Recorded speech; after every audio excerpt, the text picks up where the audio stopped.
Hello, everyone, and welcome to AI4. Our next panel is titled The State of AI in Cybersecurity. Please join us in welcoming the panelists to the virtual stage as they turn on their cameras and mics. And I'll hand it over to Scott, our moderator.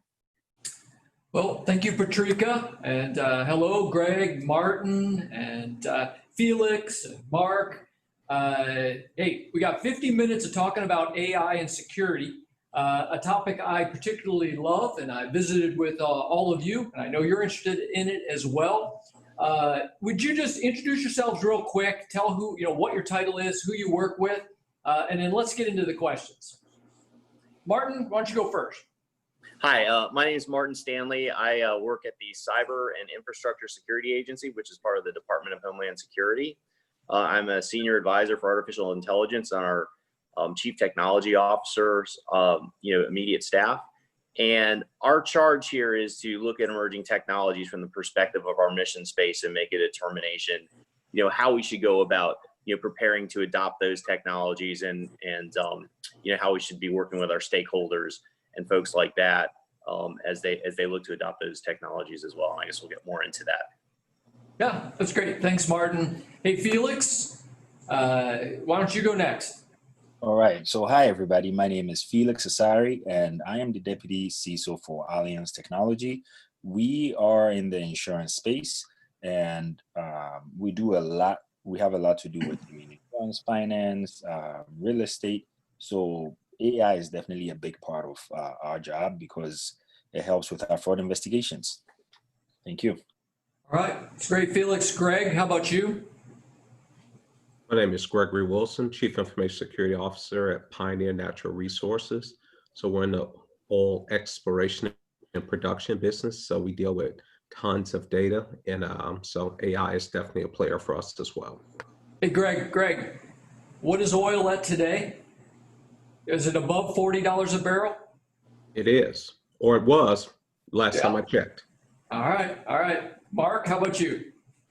Hi, I'm Mark Stamford. I am the CEO and founder of OccamSec. We are primarily an information security consulting company focused primarily on the offensive side. So my work is mostly coming up against machine learning and AI systems and trying to bypass them or break them.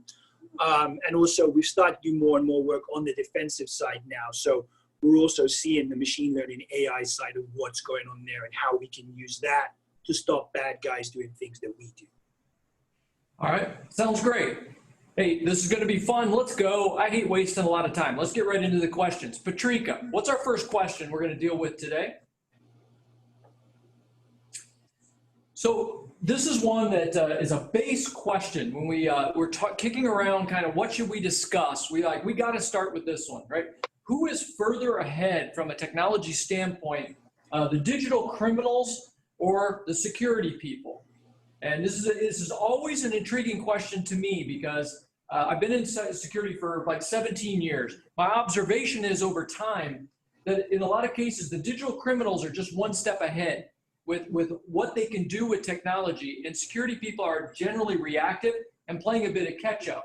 That scares me when I think about AI because it's such a powerful tool. If security people are one step behind, I think that's got pretty tragic consequences. So, curious to get some of your opinions. Mark, what do you think when I say that? Sure. Historically, I would say the bad guys are always ahead. In my former life, I was a bad guy of sorts. And then I think that what's happened with AI is it's starting to equal out the playing field, right? So bad guys always had the advantage because, to be honest, their motivation was making money, which is a fairly powerful motivator. Whereas defenders were always trying to save money from security budgets coming, under budget. I think because of the amount of data and processing power, like if you look at something like the processing power used by AlphaZero to become the best chess player ever, it's vast amounts of computational power. So I think the bad guys, depending on your definition of a bad guy as well, because we're talking about nation states, I think they just don't have the resources that large nation states do. So I think for a while, the good guys will grab the advantage, but then what happens is what will always happen, the price will come down, the power required will come down, algorithms will get more efficient. And then I think the danger is that we'll flip back to the bad guy. But I think that right now, the good guys probably have a slight advantage. All right. We can agree to disagree on that one, Mark. I don't know why. I love the good guys and the security people. Just my observation that there's a dynamic out there that, as you say, the criminals, the digital criminals, whether that's the nation state or the cyber mafia, they will put money behind something like this immediately, whereas the good guys have to get budget. But that's we could argue this some other day. Felix, first of all, I just want a one-word answer from you, and then I'm going to ask you the rest of this. Right?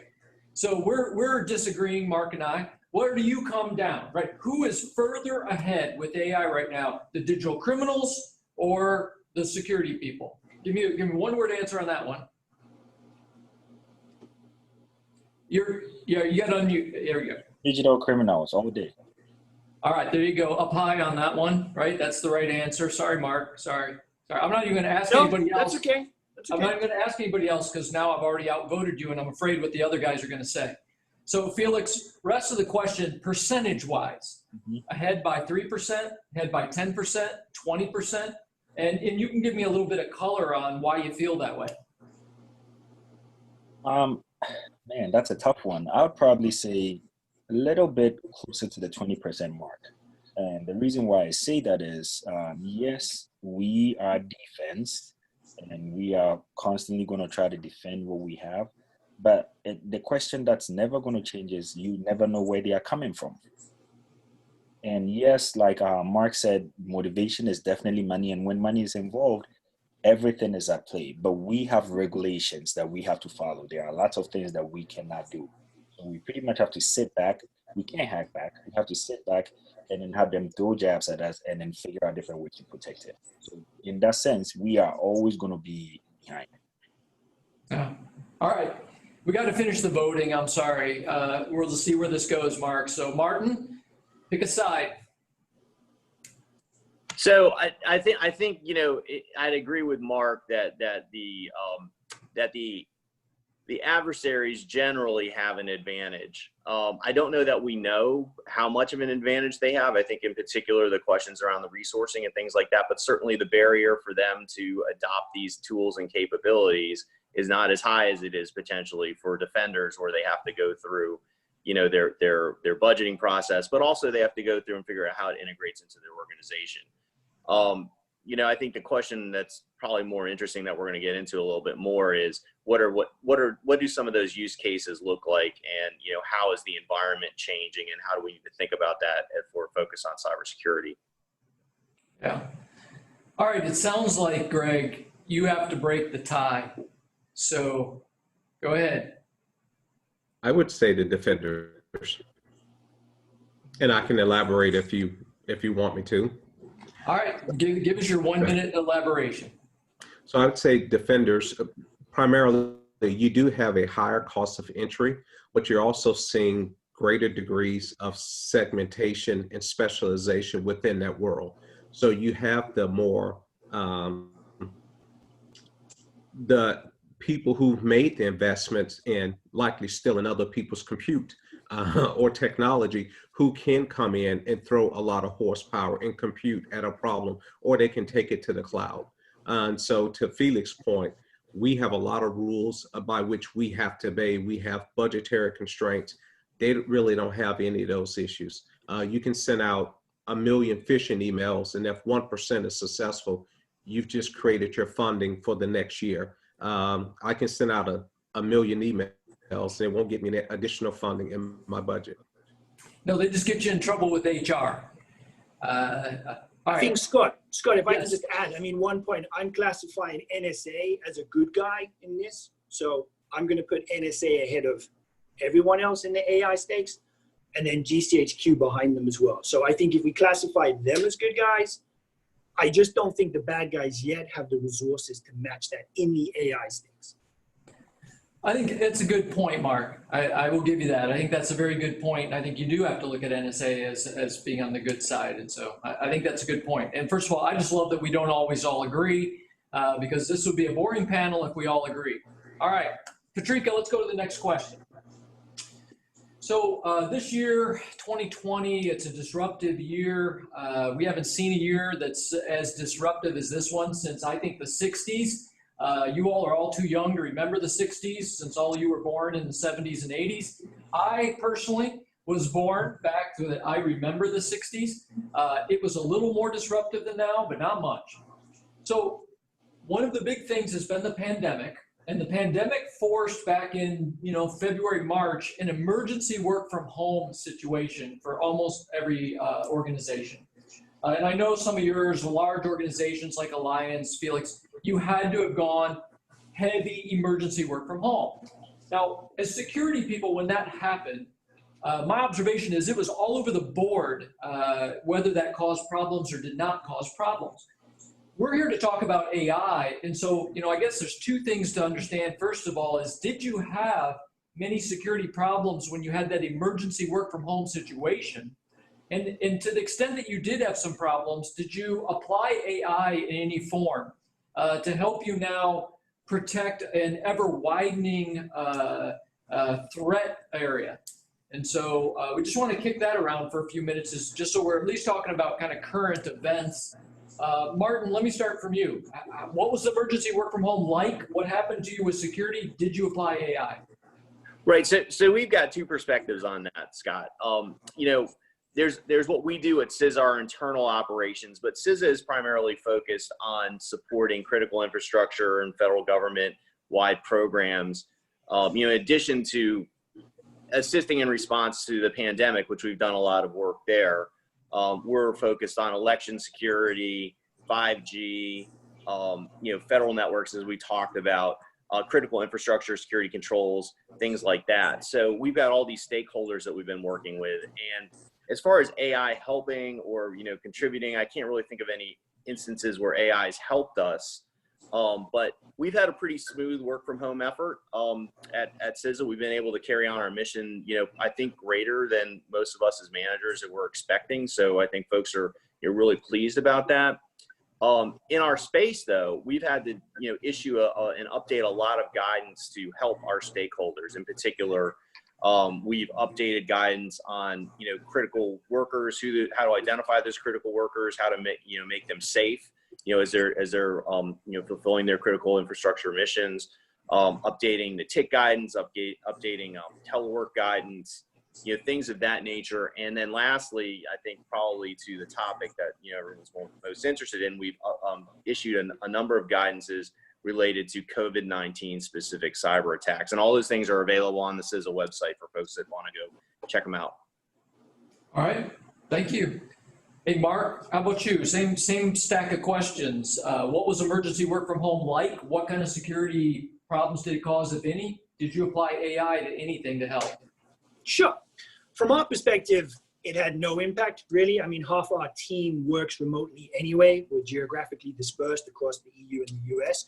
So for us, it was pretty seamless. For our clients, there was really two buckets, right? There were clients who had large remote working capacity to begin with, lots of financial services clients, for instance.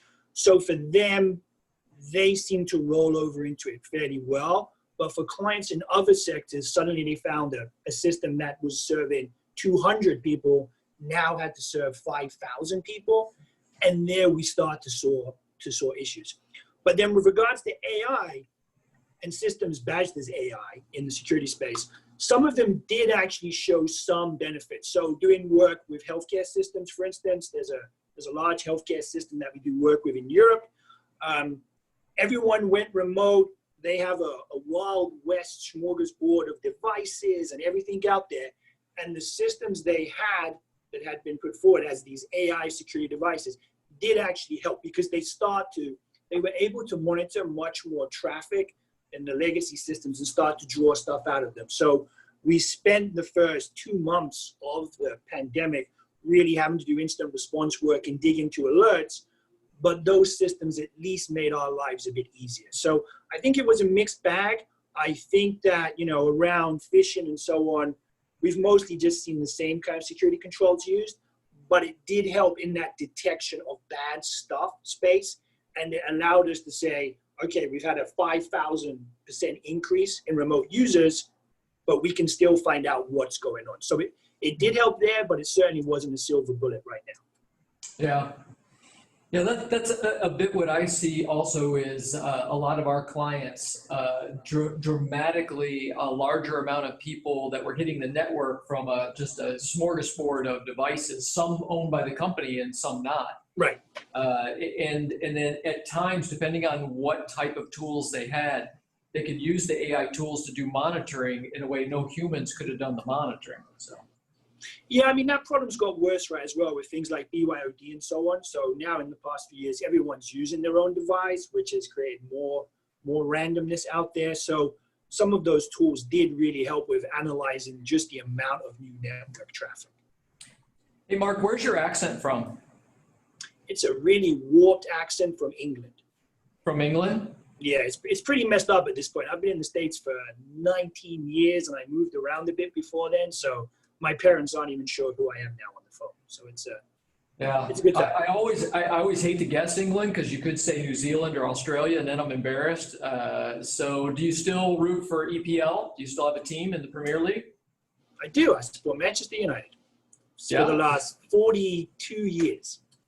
Yeah. All right. And well, you? Well, you're... So never walk alone. I will just say never walk alone is what I will say, Mark. Wow. Okay. You finally won a title in 30 years. Well done. There you go. All right, Greg, at Pioneer, we've got some clients that are in the energy space, right? We do work for like WPX or Hunt or, organizations like that. And so you already had a decent amount of people in the field, but all the office staff, right, had to go work from home. So, what was that like for you, and how much of adjustment was it from a security standpoint? For us, the big issue was more of availability because we don't have a work from home culture. So there's a 20% of our workforce, as you mentioned, are in the field. So they never come into an office or rarely come into an office. The remainder of the workforce pretty much work in an office. So we really had to dramatically increase the VPN capability, Citrix, VDI, things of that nature, workload. Fortunately for us, a year ago, we moved into our new headquarters and we dramatically increased our bandwidth. And so it addressed that. The other big issue that we had to deal with is the drop in oil prices that happened in Q2 that accompanied the pandemic. I think the bigger piece that impacts organizations is the economic impact because, most organizations had to go to a significantly reduced budget, some even keep your lights on. And so that impacted a significant number of the projects that people would have normally engaged in. And so for us, it was less of we implemented a few additional security items to accommodate our new reality, but it was mostly other issues that we had to address. Yeah. So that's a lot of the argument for AI, is it not? That at the point that you have to reduce staff quite a bit in security, if you can rely for 70, 80% of the actual security ditch digging, if that could be moved over to an AI, then you could have 3 people in a security department and still provide really good security. I mean, that is the dream of AI, right? Going forward in the future is let's take the load off of human beings so that, when we do need to reduce headcount, we still got decent strength on our security. Yeah, in theory, it sounds good, but as a coach here in Dallas says, there's not a 1-800 AI that you call that comes fully implemented, turnkey, ready to go. So there's still an investment that's required in people, technology, process that you have to have in place. So it helps you form your approach for what you will do when this happens again. But once you're in the middle of the pandemic, there's not a whole lot you can do. You got to dance with the one you brought to the dance. Yeah, true that. So Felix, you're up. I think you close this up. My experience with insurance organizations is, they've got enrollment and claims departments and, operations and HR and marketing, right? They got a lot of departments that are used to coming to the building because it's just kind of the way it's been. And a lot of them went home and yet the insurance organizations just kept on rolling and doing pretty well. That's what I've seen out in the market.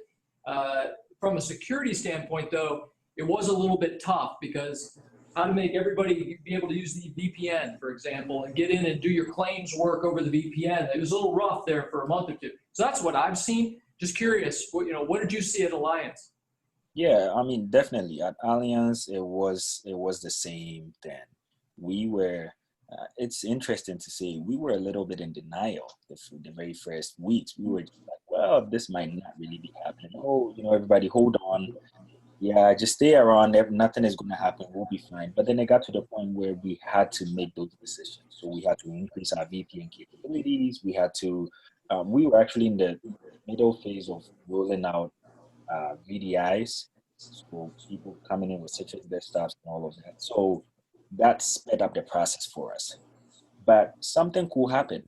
Yes, we let everybody go home, especially our call center. That was a tough one for us because we hadn't did all of that. So we were able to break into things where we thought were impossible to make it possible. And now on the technology side, we are not going back to the office again. So when you say again the rest of the year, ever? Like ever, pretty much. But of course, HR will never put, ever over there. So it's more like, hey, you do have all these alternatives. You can work from the WeWork location or anything like that. Because at the end of the day, for our customers, it is better. So just a quick explanation so it makes sense. We have Allianz itself, and then we have the different facets of Allianz. Each one of them forms a different company. So there's the life insurance people, there are those who do real estate, there are those who do agent, and they are all their own companies. And then there's the technology side that provides technology services to them. So for insurance, yeah, you still want to interface with people. Technology, not so much. But when it comes to governance, risk, and all of the other stuff, you might want to still have, the capability to meet with people and then have conversations and have face-to-face interaction. So that's still in the pipeline. The other thing that we saw with security on its own was phishing campaigns just ran up the roof. It was just ridiculous. Lots of campaigns coming in for, you are getting this COVID check or something along those lines. And so we had to devise a new strategy to actually do our own phishing campaigns and then do a lot of training for folks who were at home, because most of them, they've never, and that was a different part. So the part where I could say, go ahead. I just want to ask you a question real quick. When you said phishing, I've seen a lot of AI-based phishing engines that the criminals are using. And where now what the AI is doing is very fast probing in an organization and then very fast A/B testing on what will work and not work. And when I play out in my mind what those AI phishing engines are going to do in the future, it's pretty scary. I'm just curious, I saw the same thing you saw, right? The amount of phishing went up and it was pretty specialized to the pandemic. You believe that any of that was an AI-driven phishing machine? I mean, I know we're guessing, but do you ever look out there and say, hey, the opponent I'm fighting against is now not doing this phishing by hand anymore, right? This is AI-driven, or it's at least algorithm-driven. Yeah, I mean, this is actually the first time I'm thinking about this in that sense. But I mean, in retrospect, I could see that's a possibility. Yeah, well, I think we're going to see a lot of that. That's just me when I look into the future. I think that's one of the big ways we'll see AI be used by the criminals is very sophisticated AI engines that probe. I mean, the algorithm probes how to best get into an organization and which emails work and don't work. And then it has an inventory of 200 different types of email, and it just probes with these to see which ones are working, which ones won't. But again, that's what I get paid to do, is to think about, all right, AI criminals, what's it going to look like? And I've already heard they built these engines. So now I'm just playing out what do the engines look like. All right, Patrika, let's go on to the next question. We got to keep rolling. So we want to start really delving into how AI is playing a role in your program. And then a little bit, if you can, if you're okay saying it, and we understand if you're not, Are you building the algorithms and the models in-house, or are you just buying off-the-shelf software that's got algorithms and AI baked into it, or are you doing a little bit of both? But again, the main question is, how is AI showing up in your digital plumbing? And if you could tell us anything about how you're applying it, and it's okay if you just say we use a vendor's doing it or we're doing it all ourselves. You know, either one is okay. All right. So, Greg, let's start with you down in Dallas. All right. How is AI showing up now in your digital plumbing? We're buying it in off-the-shelf products. That's not a core competency of ours. We do have a group that is doing some of that in other areas of the business, but we're not in the process of trying to develop any within the security function. So most of it is being acquired through third parties. And I think, I'm sorry, go on. No, go ahead. I would say, I think there's some practical use for it right now, but I think it's oftentimes it's more sizzle than steak because every product that comes out is AI powered. And it seemed like the exact same product they had a year ago, but now they have AI in front of it. So I really don't think we've seen the true benefits of it because I think right now it's more vaporware than it is anything else. It's more of a marketing campaign rather than a real solution. Yeah, I'm right on with you. And we could squirrel right now on that topic if we had time, because I'm so annoyed with, you know, people who have smart software that they call AI based. It's like, well, why is this AI based? I mean, it's smart, right? If we're gonna put words on things, it has smart algorithms in it, but I don't know that I'd say it's AI. Martin, do you agree, disagree with the last thing that Greg said? And then how are you trying to introduce AI, or are you? Sure. So I actually, Greg, I think you nailed it. You know, that's exactly, you know, what we're seeing. But to talk a little bit more strategically about how we're looking across our mission space. So we look at strategic technologies like AI from three perspectives. First of all, how can it help us in our own mission, you know, in our own programs that we have? But then something I'm interested in hearing Mark's perspective on is how our stakeholders that we're helping defend are going to use those technologies and how that's going to then change their attack surface. We've spent a lot of time talking about this third perspective, which is, you know, how our adversary is going to use it. And that's always, you know, very interesting. But I think, you know, to, you know, Greg's point and to Mark's point, as we talk about bringing these capabilities into our environment, what does that mean? How does that change things? How do we need to start thinking about which use cases that we want to apply these technologies to, and then how do we want to build a human, you know, machine teaming, you know, around that? Because there's some very important functions that, you know, humans need to perform.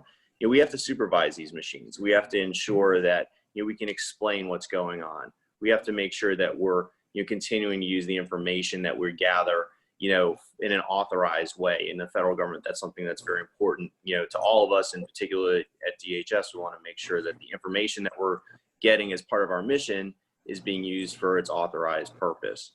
And so what we did was we spent some time looking, as we were preparing to bring AI into our environment, what kind of criteria could we use to identify use cases? And so I'll share sort of at a high level, you know, the factors that you know, we've identified for CISA.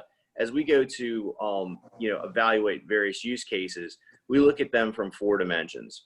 And those are your traditional, you know, benefit, regret. So we want to look at, you know, high impact, low regret use cases. So we don't want to pick things that we're going to be very sorry that we, you know, baited on. And then, you know, within that, as we look at those particular processes, we're looking for automation where the process itself is very understandable and it's very predictable, or there isn't a lot of unpredictability around it. So there's not wide tails about what can happen, so that it can be easily supervised.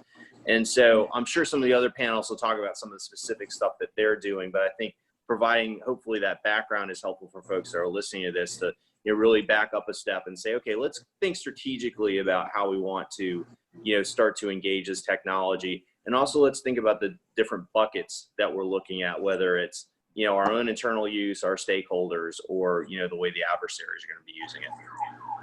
Yeah, what is the best fit? I'm going to come back and I'll ask you a question, all of you, a question about a best fit use case of AI. We'll see what you all say. So Felix and Mark, just give me fairly quick answers on this one. You know, how are you putting AI in? You know, where do you see it going a little bit over the next year or two, or are you putting it in? Felix, we'll go with you. All right. So yeah, as I was listening to that, I'm like, Greg said it all. Everything.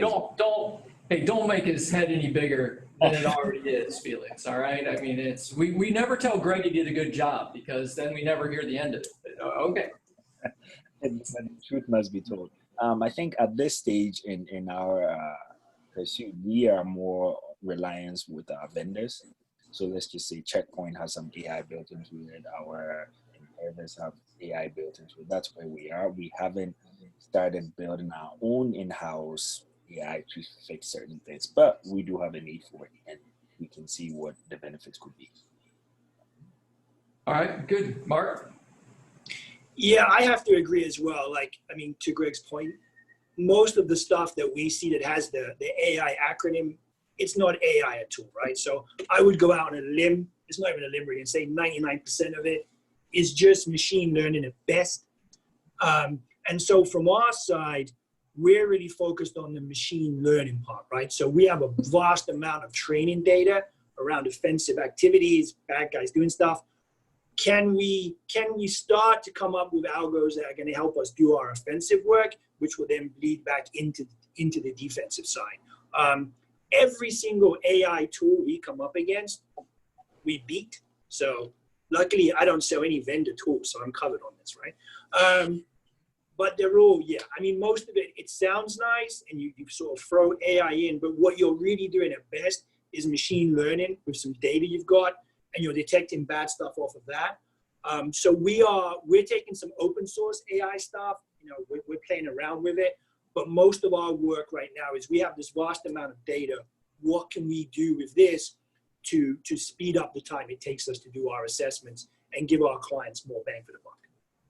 Yeah, that's good. I agree with you. Let me paint a picture for you, and I'm going to do my version of speed dating because I want to paint a picture for you, and then I'm going to ask each of you, and I want you to give me a very fast answer about do you agree or disagree with what I'm going to say. So I believe there's a path, right? We're on a path. There's not just are you using AI in security, are you not using? There's a path, right? And the first path is, yeah, we're just doing some machine learning, right?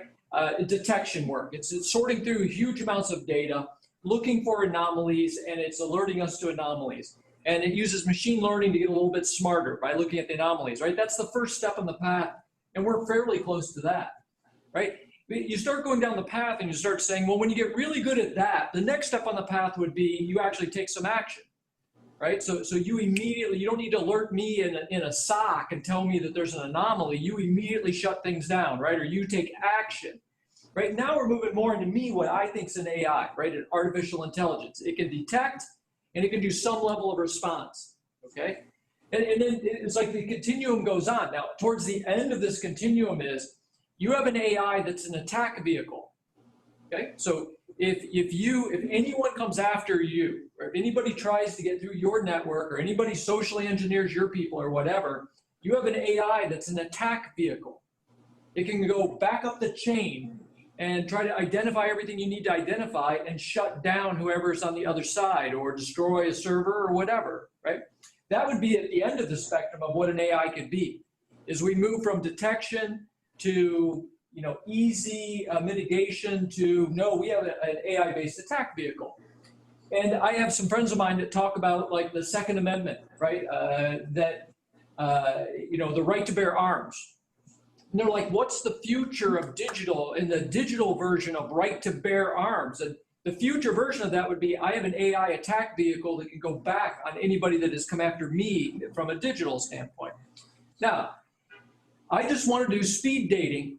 Do you think that I am crazy when I paint this picture? Or do you think that this has some validity, right? As far as this spectrum and we end up at an AI-based attack vehicle? Felix, go speed dating. What's your answer? Yeah, I think we definitely want to get there. It will take a while, but we can get there. All right, so I'm not crazy. No, you're not. Thank you very much. Greg? I think it's possible to get there, but you'll never get it through legal, because if it just so happens someone compromised someone else's network and you attack it and bring it down, then you have some legal liability there. So I think there's a risk that we're not in that business, and you open yourself up to a significant amount of liability by taking offensive action. All right, Greg, you're a dream killer, but okay. I think that is a reasonable answer. You're a dream killer, though. All right, Martin. Well, I'm going to agree with Greg again because he's speaking very wisely today. But, you know, so I think we can all envision, and we're talking about the scenario where there's a defensive AI and an offensive AI, and they're in some kind of, adversarial position. And I think we can certainly envision that. One of the things that we haven't talked about here as far as producing a response is, first of all, it's, illegal. And, that's a problem. And secondly, attribution is a real challenge. And with AI, we look at, the kind of disinformation that can go on that in order to actually go after who the culprit is, you have to determine who that culprit is in the first place. And that's a real big challenge. Yeah, that's what this AI would do. I mean, part of what it would do, right? Tracing back. I'll tell you also, I can fix this problem, right? Because I have the mute button for Greg, and I can change the mojo of this whole panel discussion. I'll just mute Greg, and you guys can just hear my opinions. All right, Mark, you can sum this up. Speed dating. Okay. Was I crazy? Am I not crazy? I want to agree, but I disagree. I think that for the most part, you can probably skim the surface and stop some basic attacks. I mean, the underlying problem is that information security is really hard, right? It's a really hard problem, and we hate that. So AI is like, it will fix it, cool. I think that you can probably take out the low-hanging fruit, but I don't think you're going to get to a point where a complex network is going to be protected. And the other thing about launching attacks is, if you take the example of Stuxnet, someone put Stuxnet on a machine, someone got that, reverse engineered it, and then we had all kinds of Stuxnet variants all over the place. So the problem with digital weapons is, if I drop a bomb on you, the bomb explodes and there's no bomb, right? If I attack you with something that's digitally based, there's a good chance you can work out what I did, reverse engineer it, and send it back. So if we have all these AIs attacking each other, I guess it could get a bit like Terminator, which is not great. But you've also got the chance that everyone is then going to be learning what everyone else is doing, and then you just get into this arms race that just, becomes even more of a mess. And there are legal challenges as well. I think there is too, and I will tell you, the legal department is not going to stop a bunch of AIs going after each other in the world, but you're right, it's out there a little bit. All right, let's go on to the next question, Patrika. Thanks, appreciate the opinions.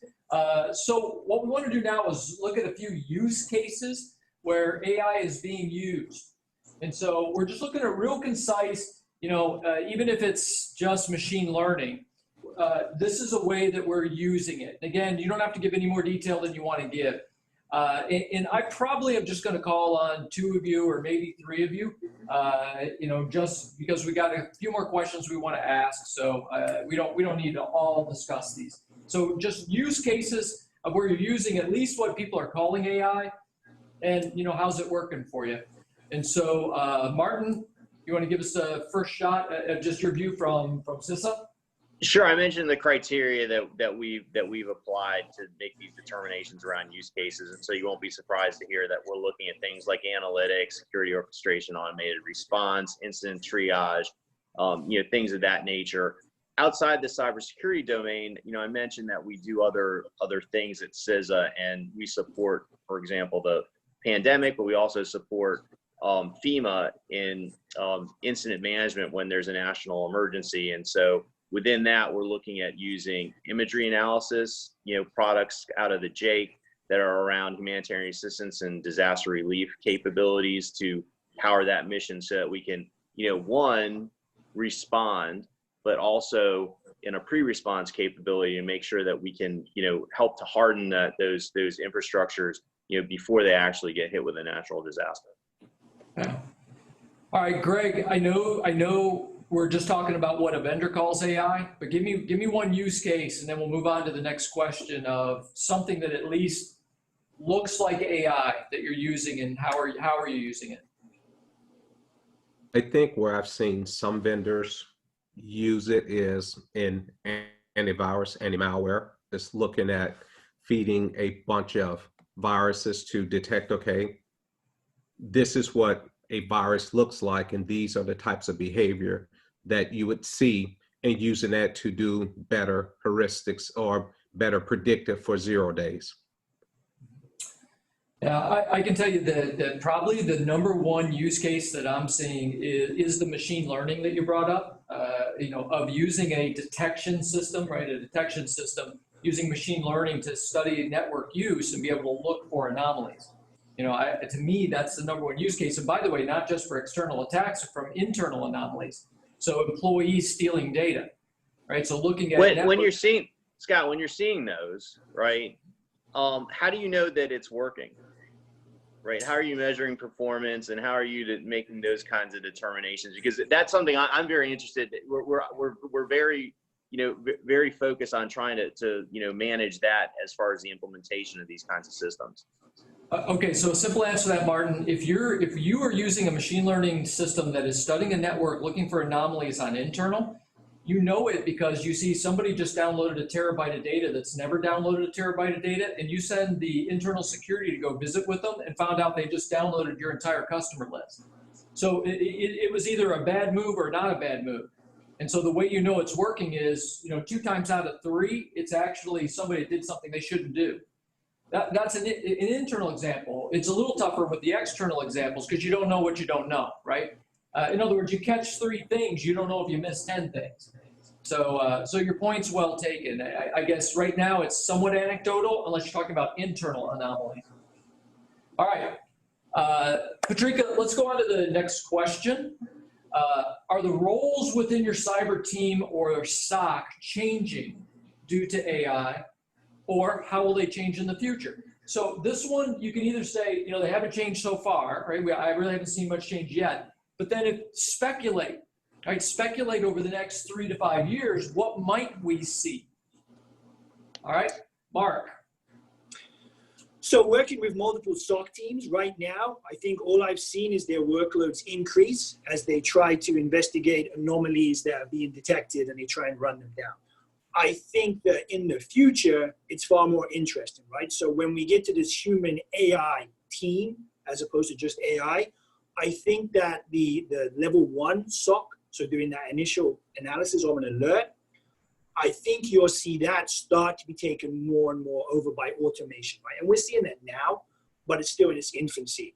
And so I think in the next 5 years, ideally, maybe, we'll see level 1, level 2, mostly replaced by automation, some kind of machine learning that's looking for anomalies.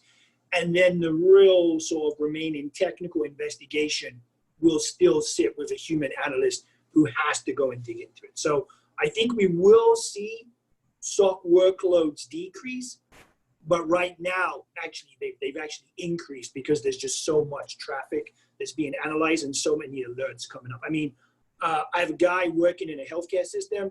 He went from looking at 10 alerts a week roughly to roughly 1,000 once they plugged in an AI system.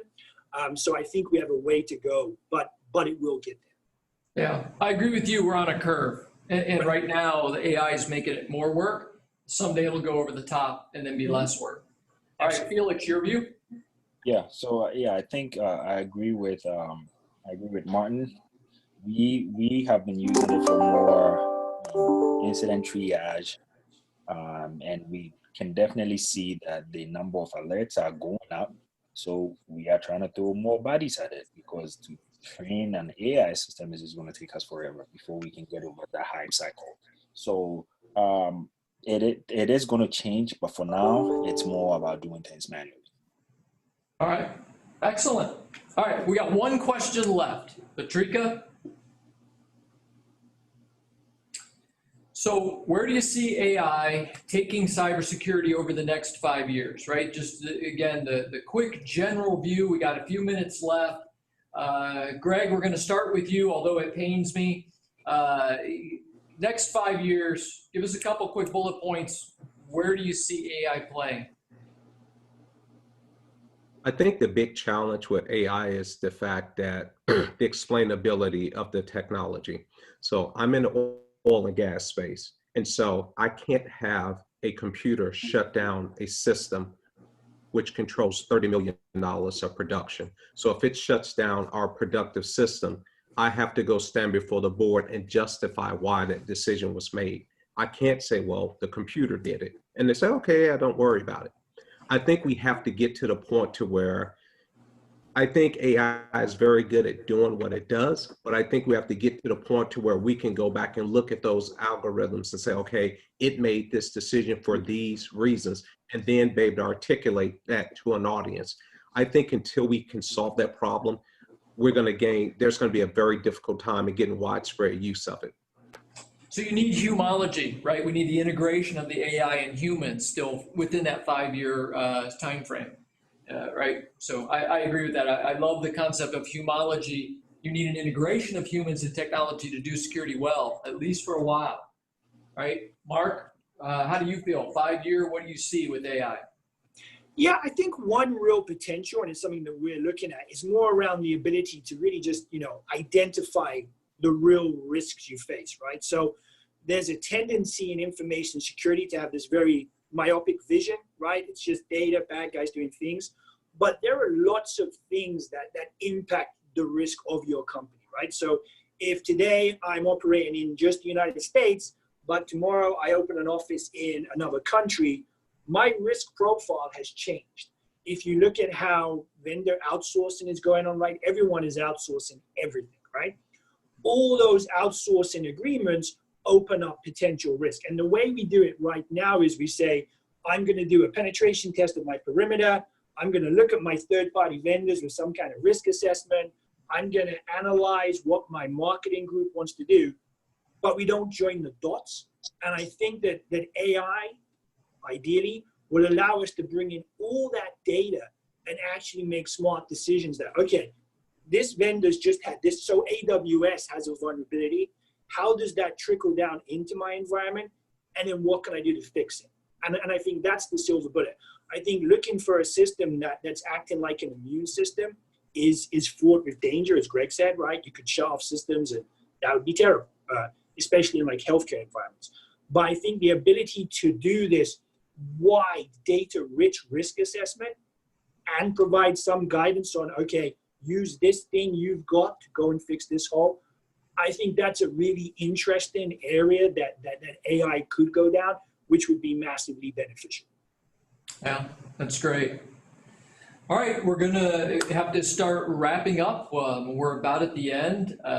First of all, I want to thank you, Martin and Felix and Mark and Greg, for all the insights. One of the coolest things about what we get to do is we live in a world that is ever changing. And I have a lot of friends who are CFOs, and I always tell them, your job is so simple. It is the simplest job in the company. Like, you have very black and white rules. All you gotta do is do the accounting. It's all forensic, right? You just create financial reports. It is the easiest thing in the world. The most difficult thing in the world is your job, right? In an environment that is dynamic and ever changing, right? Against a really difficult adversary. And AI is going to be, quite the differentiator, right? We all know that, quite the differentiator from this point forward as far as a tool or a weapon. So I want to say to all four of you, first of all, thank you for the work that you do. I appreciate that, Greg, some of you voted that on the security side, we're a little bit ahead. Let's keep that lead because this is the kind of tool that if we lose the lead, it's going to be devastating. And so I hope we can maintain it. So I thank you all for your opinions today. Good to visit with you. And Patrika, we'll let you close it up. Awesome. A big virtual round of applause from the audience to all of you. And thank you so much for such a wonderful, insightful panel. For those of you that are looking for your next session, you can go ahead and check the program page and feel free to join one of the networking opportunities that are available throughout the event. Thank you so much, and we'll see you around.